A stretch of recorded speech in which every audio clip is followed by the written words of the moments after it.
6 months. We're like, well, no, we need them now, Okay, see you later, bye-bye. So we had to get the voice stuff, all of our materials from Mexico. I mean, not because it was cheaper, but because literally they had just finished dubbing the Spanish version, like, Dragon Ball Zeta. And it was really hysterical, because, and that's the only stuff we had to kind of reference the series, so we didn't really listen to the Japanese voices to kind of inspire ourselves to do the original voices. So if you're ever wondering, like, why did they do that voice, or what were they thinking when they did this? We were just looking at it and going, that's what it was. And then once we did start getting a Japanese material, I suddenly realized that there really are only 3 voices in Japan. Kind of like that female Hindi singer that sings all the songs in India. Like, there are only 3 voices. There's the high, and then they play half of the guys, and then the other guys are like, and then there's so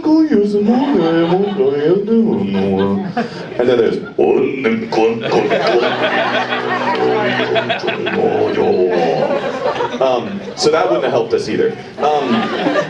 So we went through and we had to put all this stuff together, and so we found all these voices. And what was funny, just one last note, Chi-Chi, if any of you speak Spanish, Chi-Chi is not a really cool word to say.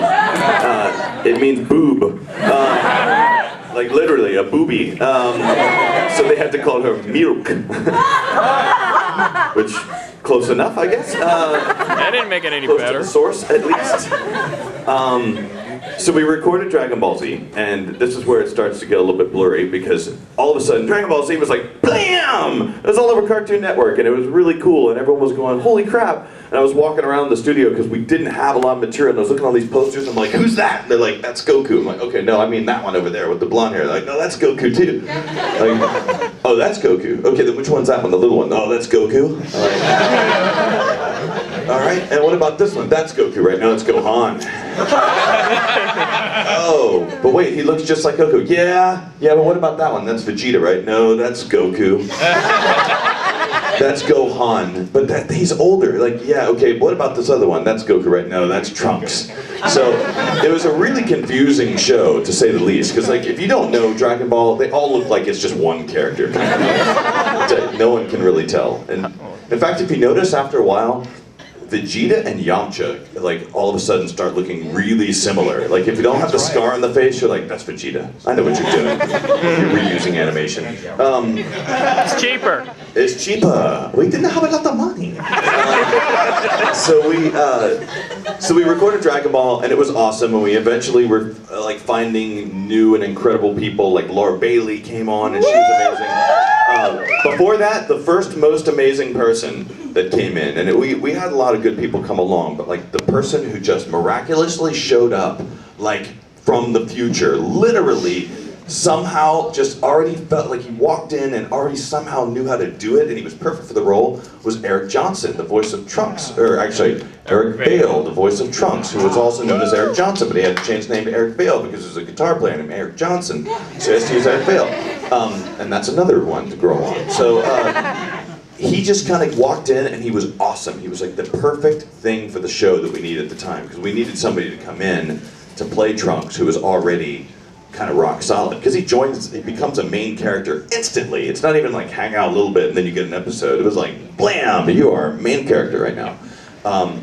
So that was cool. And then like Meredith, and then Kent Williams started coming along, and then all these really awesome people, and then Dragon Ball was over, and then Justin Cook, and I started directing Yu Yu Hakusho, and then I got to play this guy named Kubara, and he had a sword, and he really liked Yukina, and he was awesome, and he had this headband of love, and that show was also kind of like Dragon Ball Z, in a way, very much so, kind of like, Yu Yu Hakusho is kind of like that cologne they sell that's like requested if you like Alexander Julian colors, you'll like nice colors or whatever. That's what it kind of felt like to some degree. But we were all good at it, and we had a bunch of people that knew how to do it, and we had this giant army of dudes who knew how to scream until their throats bled. And that all worked out fine. And then the show called Blue Gender came along. Do you guys remember that show? Vaguely. To me, that was the birth of directing anime the way we wanted to direct it to start with. Because before we had Dragon Ball, we had Yu Yu Hakusho, and at the time Funimation was just like, we need to try and make this as popular as possible among, you know, all TV watchers and not just people who appreciate anime. But when they saw Blue Gender, they're like, ooh, that's kind of violent and weird. I'm like, okay, cool, then leave it alone, leave it alone. Let's just do it, let's just try and make it kind of pure to what it really is. And so Blue Gender happened, and that was awesome.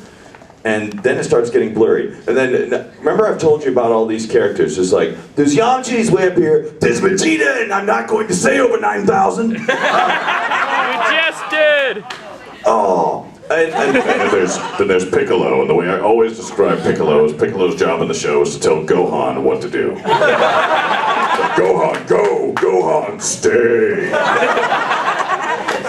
Come, Gohan, now go! Now stay. Now go! That was Piccolo's job.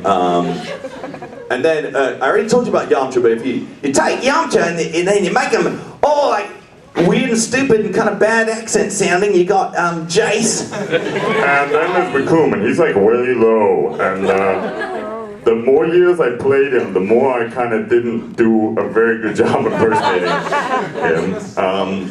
He got dumber and dumber over the years. And then I played Zarbon and all these other characters. So I'm playing all these tough guys.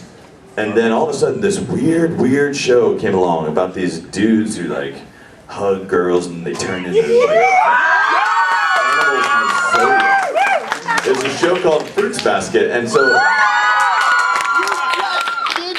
every single show that I've been in has always been like, I'm going to cut you, and I hate you, and I'm gonna blast you in the face, and I've gotta get hemorrhoids and blow myself up to twice my size. We can't have a normal conversation without saying, oh, but I can actually get stronger than that, and then I'm gonna scream for 15 minutes, and then Justin Cook said, I got a role for you. I'm like, oh, cool, sweet. Does he have a sword? Nope. He has huge muscles, though, right? He has like huge. No, he doesn't have huge muscles either. I'm like, okay, what's the deal here? I don't know how to do something that doesn't have a sword or huge muscles. Like, well, try this guy on. There's this guy named Ayame. He's the president of the student council, and he dresses in women's clothing and makes dresses, and he just loves everyone. And for whatever reason, like, there are probably two things in this world that I'm known for. Vegeta, the angriest person in the universe, and Ayame, the most sexiest kiss anyone in the universe person ever. So there you go. That was the start of a lot of things, and Funimation started taking over the universe, and all of a sudden all these other rad shows came out, like Kitty Grade, and then Speed Grapher. I played Psycho. Yes. Did you guys remember? Woo! Yes! That's a wholesome little family show about a guy who killed people with his camera. Yay! That's cool. Win. But he was a good guy. I mean, the only reason he killed people with his camera is because he kissed a 13-year-old, so I mean, obviously. It happens to you, by the way. If you kiss someone way too young for you, you end up killing people with your camera, and it's not cool. Let's see, then at Salty Ray, I played Roy Revant and Salty Ray. You guys remember that? That's the first show that I ever You hated girls. Let's see.